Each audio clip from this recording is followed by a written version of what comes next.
watering my plants for the evening. I usually try to water in the morning, but since tomorrow I'm going to help my dad do some gardening in his yard, so I thought I'd water today and not have to water tomorrow.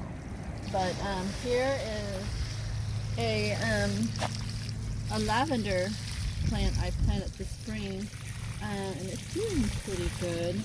Smells really good. I planted. We normally at our house we host the Easter. Every Easter we normally host it for my in-laws and my sister, my brother-in-law and his family, and also his in-law.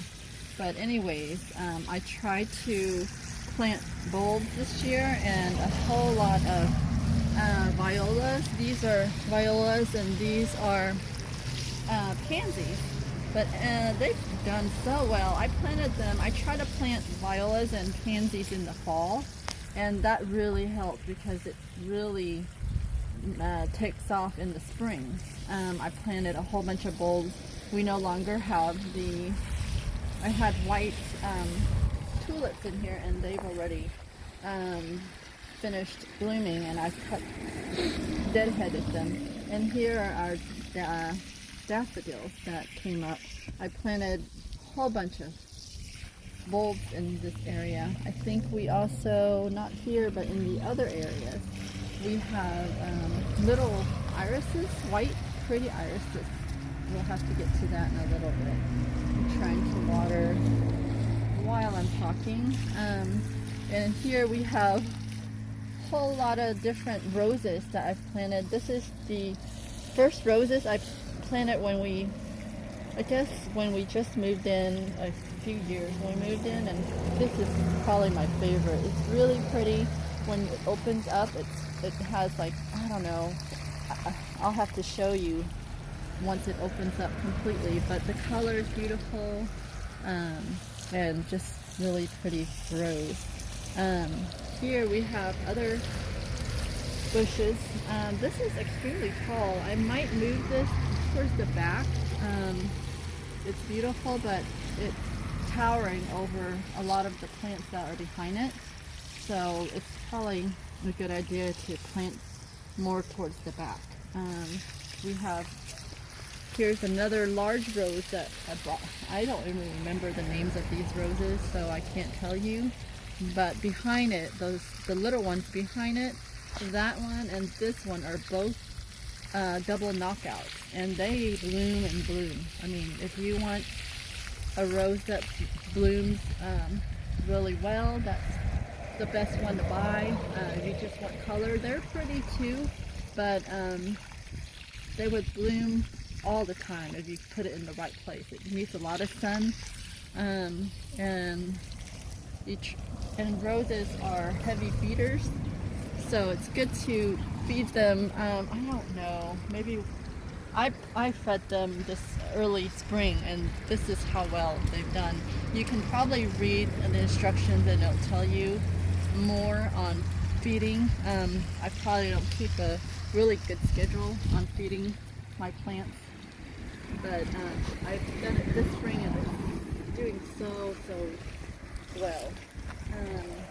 This here is a burning bush, and it's really pretty in the fall. It turns bright red, and like when there's no color, not fall, more towards the winter. So when things are gone, the colors are gone, this one is just completely red. Beautiful bush.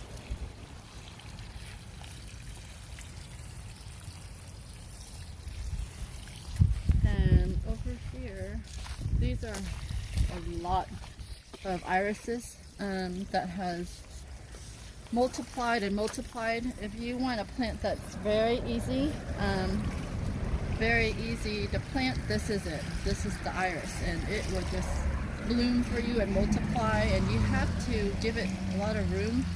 After a while, you might want to divide them, like dig them up and divide them. Otherwise, they will have smaller blooms because it gets overcrowded. You can dig them up and move it somewhere and plant other areas, or you can give them away. Back here, this is the spirea. It's doing really well. I mean, I cut it completely to the ground this spring, early spring, and this is how much it's already bloomed, and this is the end of April, and it's doing that well. It's going to be beautiful. Over here we have, over here is the sage. Sorry, it's a really beautiful purple sage. I also cut this to the ground this early this spring, and this is so pretty now. It's so, these two have performed really well this year. I'm thinking it's going to be really colorful here. The sage is a purple color, and the spirea is like kind of light pink. And it's really pretty. I think it should be pretty together back there. But once these irises are done blooming, I will probably cut them down, so then it won't tower over the plants behind them. But I think these two bushes will probably grow taller and will show off their colors not too long, because they're supposed to be a bloomer. I don't know. I think the spirea should be blooming soon, and the sage should be blooming more towards the summer. This here is a barberry. It's called powwow barberry. I think it's supposed to turn yellow, I think, and golden leaves shine in full sun, it says, and it has red berries through winter. So this is a really hardy. It has a lot of thorns on it, so let's be careful.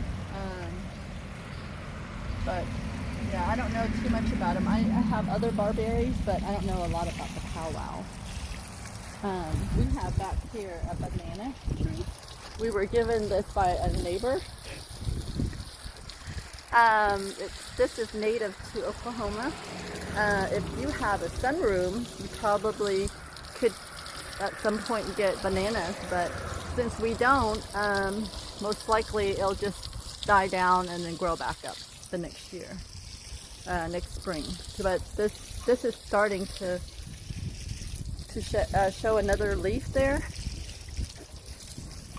Here's the irises that I was talking about. It's very dainty and pretty, white with gold, really pretty yellow on there. I planted those also in the fall. In the fall that it came up, it has to have a time of chill time for it to come up. Here are all of the irises I planted that I've already deadheaded. These here are hyacinth, sorry, and those have also been deadheaded. Here is a beautiful barberry. It's called orange rocket. I planted 2 of them, but at first, when spring started, when it started to warm up, both this and that one over there were both the barberries. And it came up, but now right here, but somehow, I guess with the late freeze that happened this year, it killed it. So we have one, which at least we got one beautiful bush that's still surviving. Very, very pretty. It has chartreuse and some red in it. So pretty. Here is a rose bush that my mother-in-law had at her old house, and my husband and I helped her dig it up and was going to plant it over in her house, but she thought since she was not able to get to it, she wanted me to us to go ahead and plant it here and take care of it until she can get her garden ready to plant it there. And they're beautiful, beautiful roses, and really, really pretty. This one is the pink one, and this is hers also. It's white. It's very pretty as well. So I'm hoping when she's ready, we will dig it up and plant it over in her house.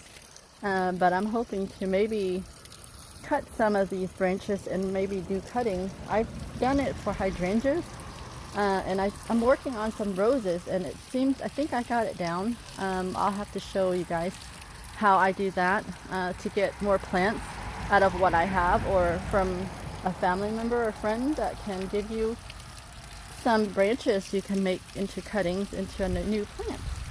So I'll have to, before I dig it up and put it in her yard, I'll have to do a cutting. I'll have to do a cutting of these 2 roses so I can have in my yard.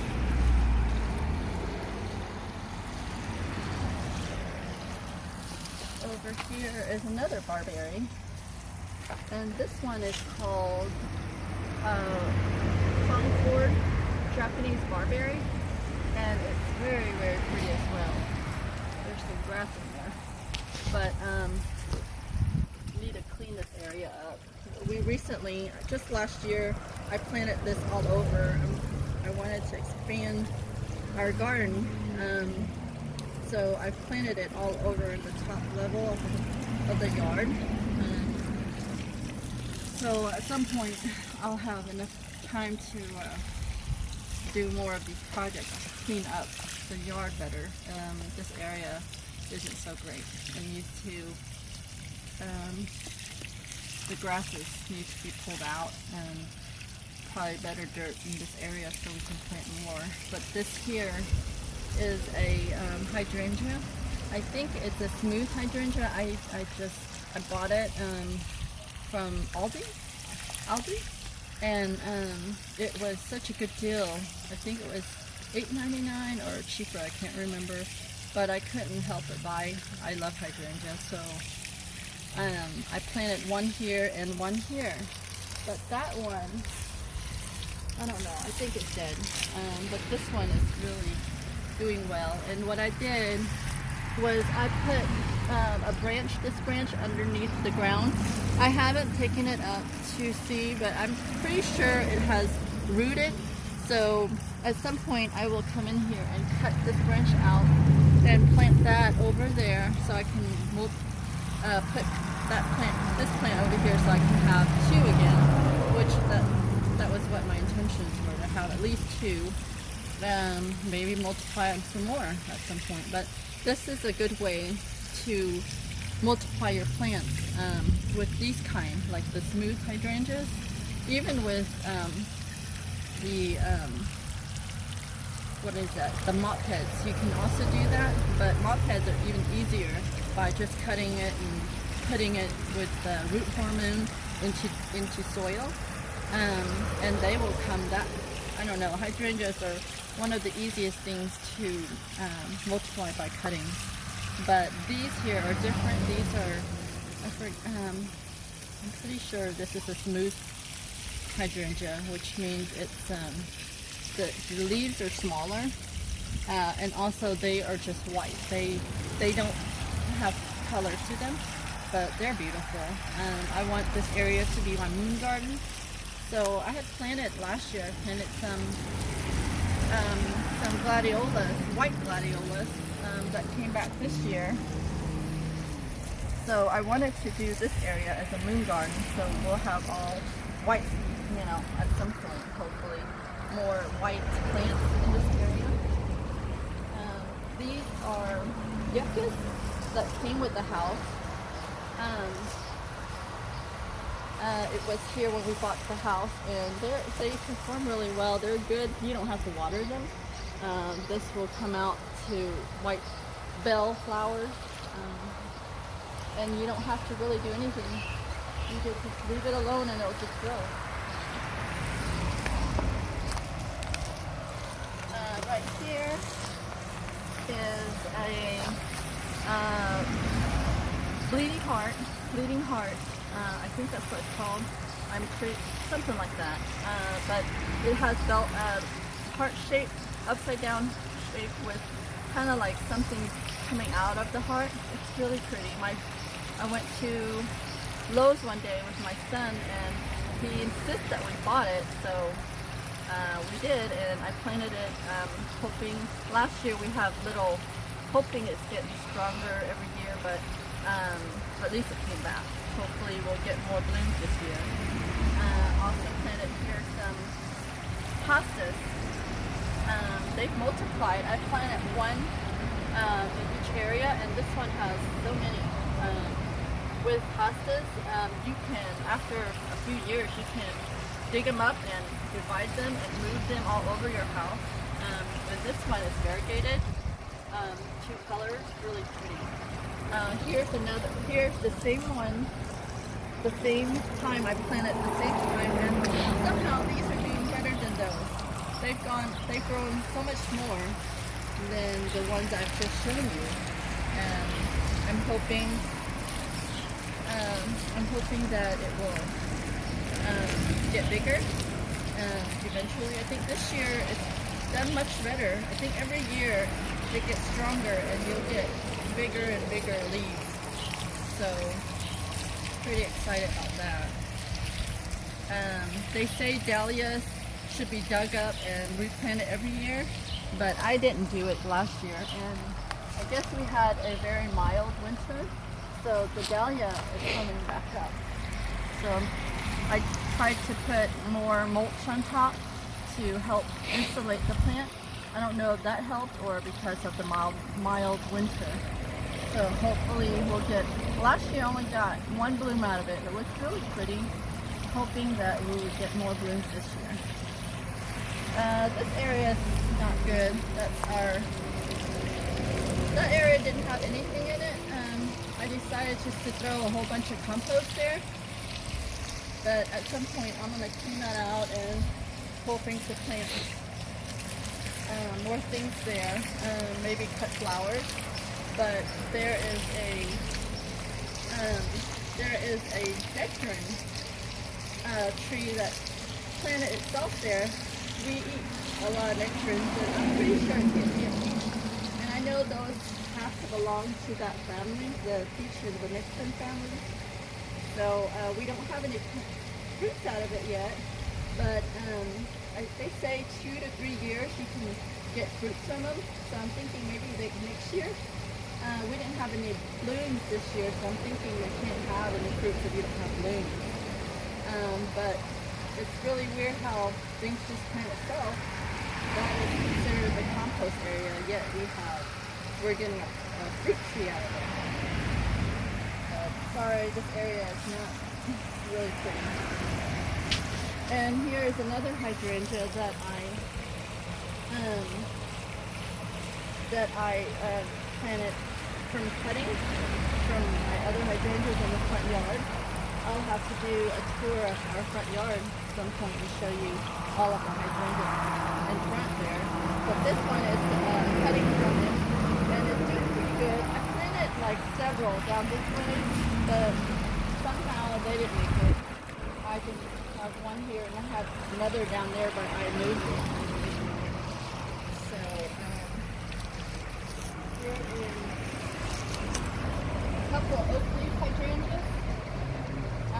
This is from a cutting also last year, and I planted it. Look how good that turned out. Here's 1 and 2. This one, I think one day I came out and somehow the top of the whole, the branch was broken, so I don't know how that happened. So this is not as tall as this one, but so I don't care. It still looks pretty good, and at some point it'll get big as well. It'll grow as big as this, or I mean, I'm not sure it'll catch up. But really excited about oak leaf hydrangeas. They can handle more sun, and they have lots of color in the fall. You can get, these leaves will be bronze, really, really pretty. I planted some, what is that? Ornamental vines here. And I don't know, something is eating it. I might have to come in with something to get rid of the bugs, or I don't know, something that's eating up the leaves. This here is called something frost. I forgot.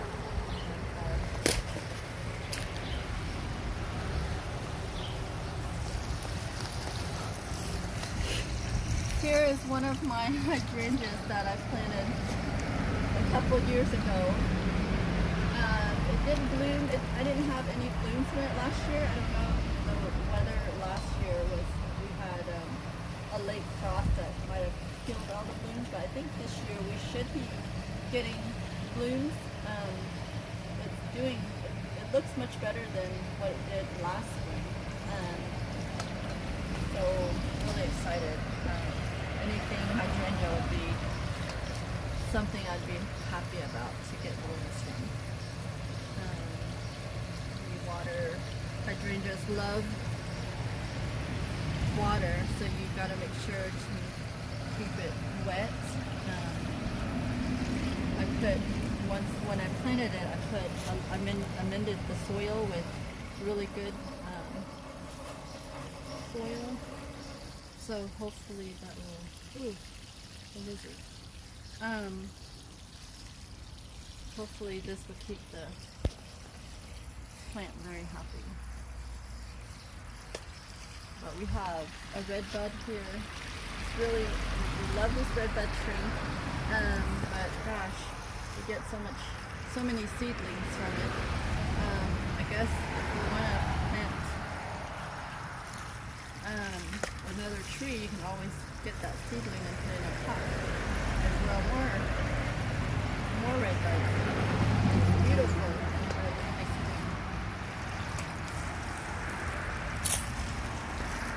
So I think we'll stop here with this video. Probably don't want to go to the other areas of our backyard. I will have to show you our front yard. So hope to see you next time.